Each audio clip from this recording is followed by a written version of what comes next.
The psalmist says, "Give praise to the Lord, proclaim his name, make known among the nations what he has done. Sing to him, sing praise to him, tell of all his wonderful acts. Glory in his holy name, let the hearts of those who seek the Lord rejoice. Look to the Lord and his strength, seek his face always." Friends, we come to this holy sanctuary to worship Almighty God. Let us together listen to his voice in the songs we sing, in the words of Scripture, and in the silence, always praising and thanking God for this holy day. Good morning. A couple of announcements. We are still collecting new socks and new underwear for Daughtry School and Turning Points through the end of the month. So the basket is back over there. It's getting pretty full. Our focus for the month of August is the celebration of our neighbors, the neighbors in this area. This past Monday, Jennifer and I took a walk around the neighborhood. We went to Tire Kingdom and Manatee Hospital ER right across the street and delivered bags of cookies and a warm greeting from Oak Pointe. So we're planning on maybe going to some of the mobile home communities and introducing ourselves. Also, August 12th, this Wednesday at 10 o'clock, we will be showing the beloved movie about Fred Rogers, A Beautiful Day in the Neighborhood, so please come and join us for that. But let us worship God. Let us join in our responsive call to worship. God speaks peace to the faithful, to those who turn to God in their hearts. Surely salvation is at hand for those who fear God. Where God dwells, steadfast love and faithfulness meet, righteousness and peace kiss each other. Faithfulness springs up from the ground, and righteousness looks down from the sky. God gives what is good, and we respond with abundant praise. May we pray.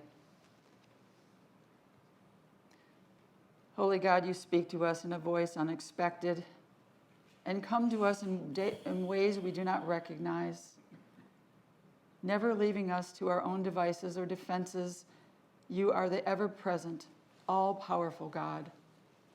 Call us out in faith again and again until we learn to walk with you in steadfast love and faithfulness and in peace.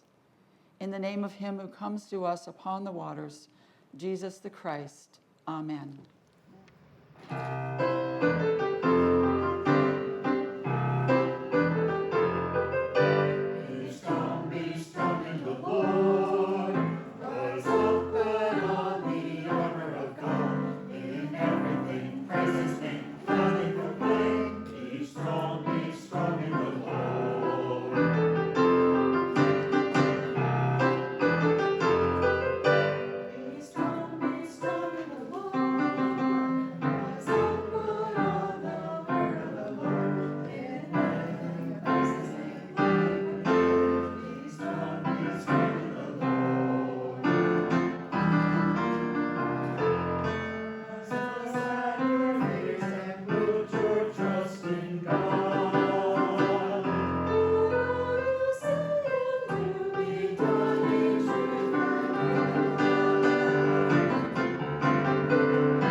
Comes to us from the Gospel of Matthew.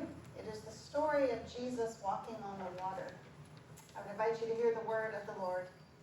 Immediately, he made the disciples get into the boat and go ahead to the other side while he dismissed the crowds. And after he had dismissed the crowds, he went up the mountain by himself to pray. When evening came, he was there alone. But by this time, the boat, battered by waves, was far from the land, for the wind was against them. And early in the morning he came walking toward them on the sea. But when the disciples saw him walking on the sea, they were terrified, saying, "It is a ghost." And they cried out in fear. But immediately Jesus spoke to them and said, "Take heart, it is I. Do not be afraid." Peter answered him, "Lord, if it is you, command me to come to you on the water." He said, "Come." So Peter got out of the boat, started walking on the water, and came toward Jesus. But when he noticed the strong wind, he became frightened, and beginning to sink, he cried out, "Lord, save me." Jesus immediately reached out his hand and caught him, saying, "You of little faith, why did you doubt?" When they got into the boat, the wind ceased, and those in the boat worshipped him, saying, "Truly, you are the Son of God." This is the word of the Lord. Thanks be to God. May we pray. Gracious God, illumine these words by your Spirit, that we might hear what you would have us hear and be who you would have us be. For the sake of Jesus the Christ, the Word made flesh. Amen. Amen. Our Old Testament reading this morning comes from 1 Kings 19, where the prophet Elijah has a mark on his back and who is frantically running from Queen Jezebel, the one who wants to kill him. God's word to us today from 1 Kings. Listen to the word of the Lord. At that place he came to a cave and spent the night there. Then the word of the Lord came to him, saying, "What are you doing here, Elijah?" He answered, "I have been very zealous for the Lord, the God of hosts. For the Israelites have forsaken your covenant, thrown down your altars, and killed your prophets with the sword. I alone am left, and they are seeking my life to take it away." He said, "Go out and stand on the mountain before the Lord, for the Lord is about to pass by." Now there was a great wind, so strong that it was splitting mountains and breaking rocks in pieces before the Lord. But the Lord was not in the wind. And after the wind, an earthquake. But the Lord was not in the earthquake. And after the earthquake, a fire. But the Lord was not in the fire. And after the fire, a sound of sheer silence. When Elijah heard it, he wrapped his face in his mantle and went out and stood at the entrance of the cave. This is the word of our Lord. Thanks be to God. It was in Queens of New York City, 1964, nestled in the pitch-black darkness of his parents' bathroom, in complete solitude with his guitar, that a renowned singer-songwriter composed the music and lyrics to one of the greatest songs ever written. The 23-year-old once said in an interview, "The main thing about playing the guitar was that I was able to sit by myself and play and dream. And I was always happy doing that. I used to go off in the bathroom. I'd turn on the faucet so the water would run. I liked that sound. It's very soothing to me, and I'd play in the dark." It wasn't something that I was experiencing at some deep, profound level, like nobody's listening to me or nobody's listening to anyone. It was a post-adolescent angst, but at some level of truth to it. It had some level of truth to it, and it resonated with people. It was in that darkness and at that level the song, The Sound of Silence, composed by Paul Simon, was written. "Hello, darkness, my old friend. I've come to talk with you again, because a vision softly creeping left its seeds while I was sleeping. And the vision that was planted in my brain still remains within the sound of silence." Remember that one? The acoustical version of The Sound of Silence originally was one of the songs added to Simon & Garfunkel's debut album, Wednesday Morning, 3 a.m., but it never became a hit until a few years later, when on the sly, a song producer decided to add drums and electric guitars to the original failed attempt. This pumped-up rock version of the song is the song we heard on the radio, the song we still know today. I believe that it is interesting that often the most profound thoughts and lessons learned can come to us in the darkness of the night while we are alone in our thoughts. I always have said that sometimes we are haunted by the demons that come out in the darkness of the night.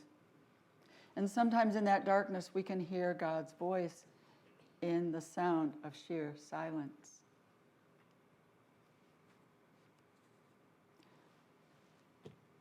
The prophet Elijah's life was in danger, and he was in retreat, running to escape a killer. Who was he running from? None other than King Ahab's wife, Queen Jezebel. Jezebel is out for Elijah's blood, and here's why. Elijah had just killed 400 or more of Jezebel's prophets because instead of worshiping the God of Israel, they worshiped the pagan gods of Baal. Old Testament professor Gene M. Tucker explains, the reading for the day brings us to an issue at the heart of the conflict between Yahweh and Baal, between Elijah and the followers of Baal, especially those in Israel's royal palace, Ahab and Jezebel. So it is part of a story of piety, politics, and prophetic succession. But the leading theme here is the encounter between the prophet and the Lord. Jezebel, in the beginning of chapter 19, was on a furious rage because Elijah's killing of her prophets, promising in a message that she gladly would kill Elijah. So scared out of his wits, Elijah fled and traveled 100 miles to Beersheba, and then kept on going like a marathon runner through the desert. He lay down, exhausted, and even prayed for his death, that he was no better than his ancestors. A messenger from God came and encouraged Elijah to eat and drink for strength. Elijah was led to Mount Horeb, known as Mount Sinai, which was the place where Moses experienced a theophany, which is a visible manifestation of God in the burning bush. There are many parallels which compare the life of Elijah with Moses, that they are both prophets of God who are held in high favor of God. Yet even with high favor, both Moses and Elijah feel that they are not worthy of this calling. In his desperate attempt to outwit Jezebel, Elijah came to a cave and spent the night there. Then the word of the Lord came to him, saying, "What are you doing here, Elijah?"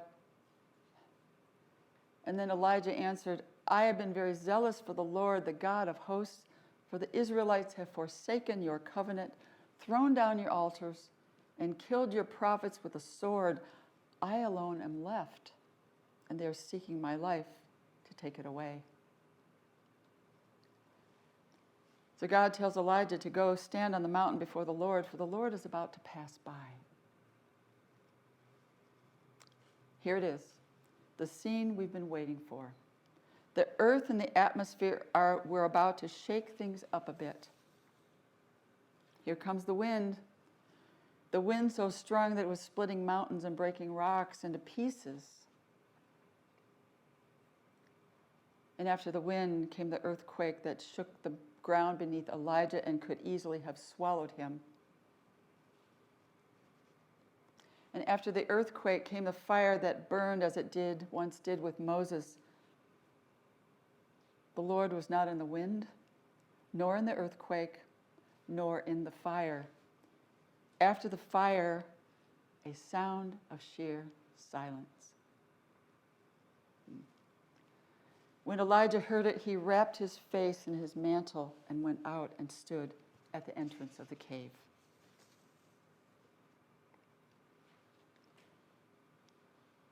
Today our focus is on what Elijah hears at the mouth of the cave, which is the sound of sheer silence. Again, Elijah was held in high favor with God, yet one has a sense that Elijah feels a great sense of defeat and unworthiness. Our question is, what did Elijah hear in that sound of sheer silence? Professor of systematic theology, Dr. David Maxwell, states that 1 Kings retells the history of Israel's demise to an audience of scattered, exiled, humiliated Jews.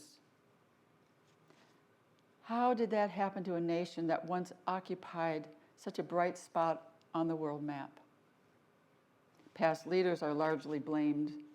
The sordid stories of those corrupt political and religious leaders, with a smattering of good ones, remind listeners to question authority.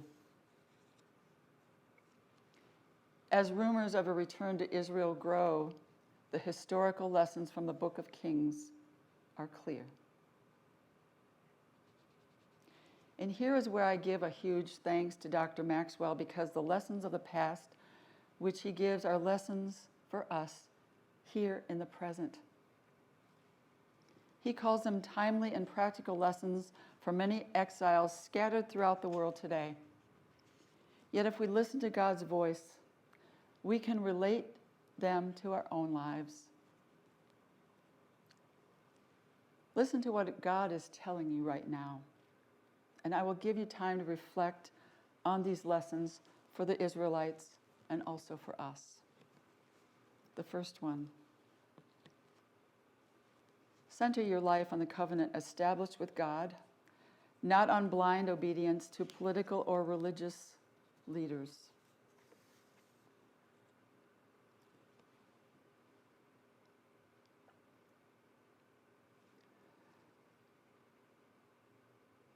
The second one: your God does not reflect a consumerist image, flashy though it may be, but is rather a moving force of justice and love.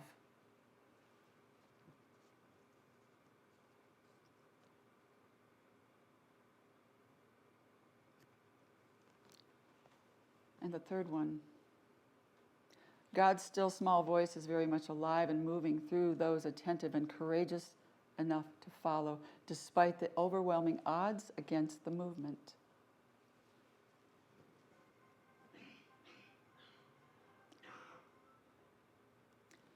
The fourth point: God has not abandoned you despite your current tragic situation.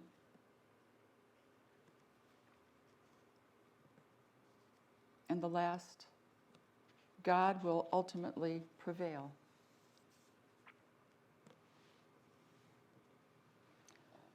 What we may have learned from the lesson from 1 Kings is that no matter how Elijah has failed, God never gave up on him. God came to Elijah in his time of need. Time and time again, God shows God's grace. God takes the initiative and comes to us who are in trouble. And no matter what our failings are, God does not give up on us. It is that constant faithfulness of God that contributed to Elijah's zealousness for God and made him feel jealous to encourage Israel to follow God, not in false gods of other nations. 2 words: zealous and jealous. Out of curiosity, I looked up the Hebrew word for zealous, which also translates jealous. The Hebrew word gana encompasses zeal, passion, and jealousy. So when Elijah said to God, "I've been very zealous for the Lord, the God of hosts, for the Israels have forsaken your covenant, thrown down your altars, and killed your prophets with the sword. He surely was jealous that other gods might prevail if Israel abandoned the covenant with their God. Elijah was fighting to keep God's covenant with the Israelites. Elijah spoke out for the Lord and risked his life. Friends, today we too are to speak out with zealous passion for what is consistent with God's grace and justice and faithfulness. We can show that we are jealous, even biased, to proclaim God's way instead of bowing to the ways of the world. Though the last verse of Paul Simon's song, The Sound of Silence, speaks with a prophetic passion for us today. And the people bowed and prayed to the neon god they made, and the sign flashed out its warning in the words that it was forming. And the signs of the words of the prophets are written on the subway walls and tenement halls and whispered in the sound of silence.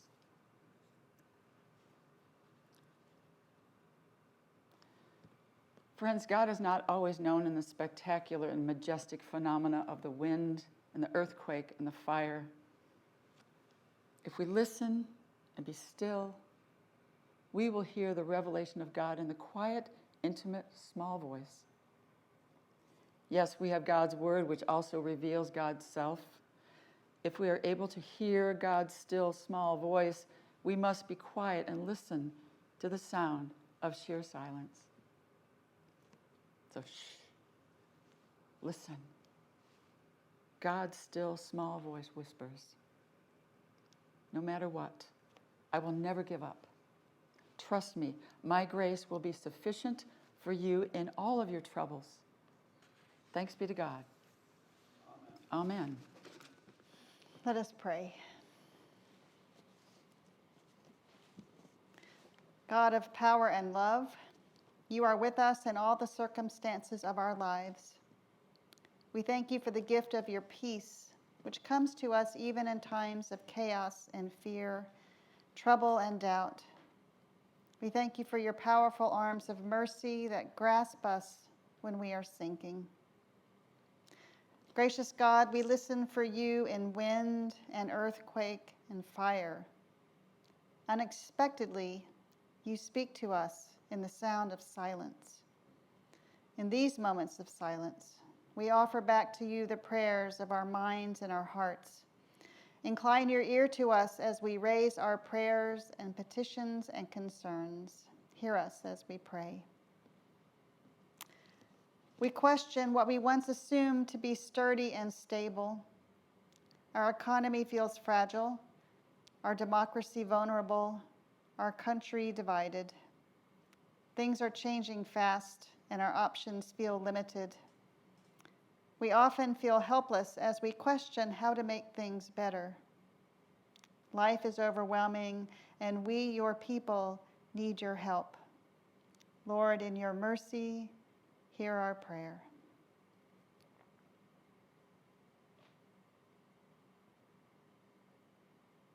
Creator God, the natural world groans for relief as temperatures rise, wildfires rage, and natural disasters tragically endanger lives. We pray for those without resources to rebuild after disaster strikes.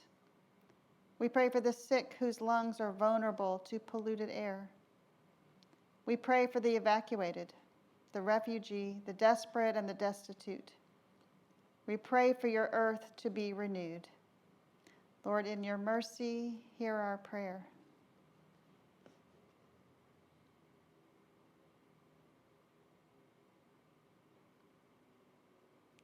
Prince of Peace, save us from ourselves, our violence, and our warring madness.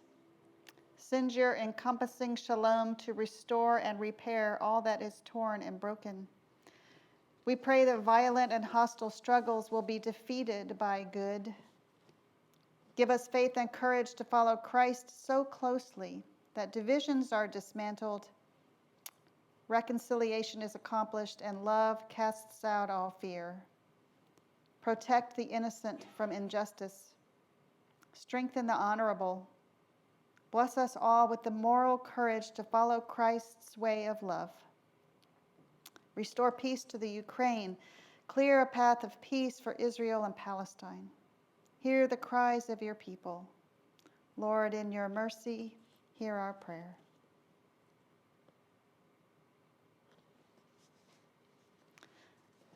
Merciful God, we are not without help or hope.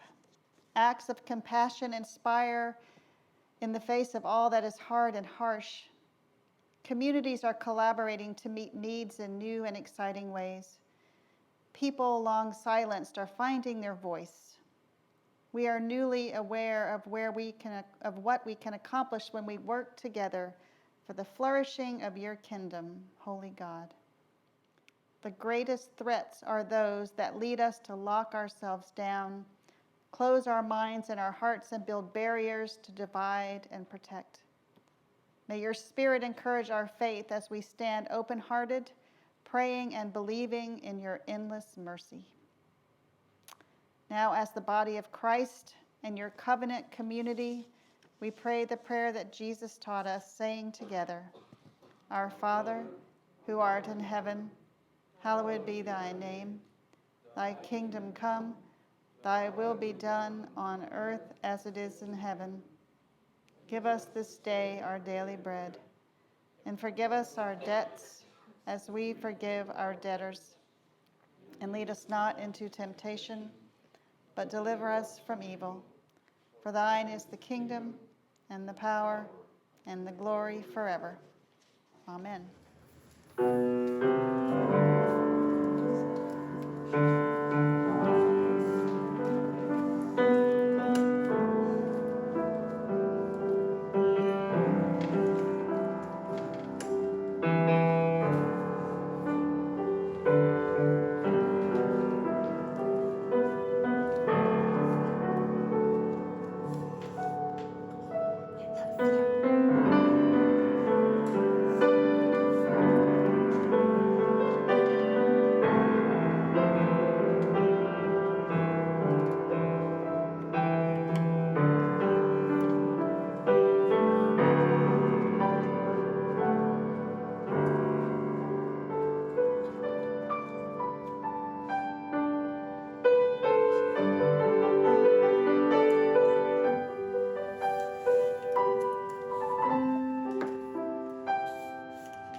Friends, go in peace to love and serve the Lord. And remember, to be still and be quiet and listen for that small voice of God. And as you go, may the Lord bless you and keep you. May the Lord make his face to shine upon you and be gracious unto you. May the Lord lift up his countenance upon you and give you his peace. In the name of God the Father, and God the Son, and God the Holy Spirit. Amen.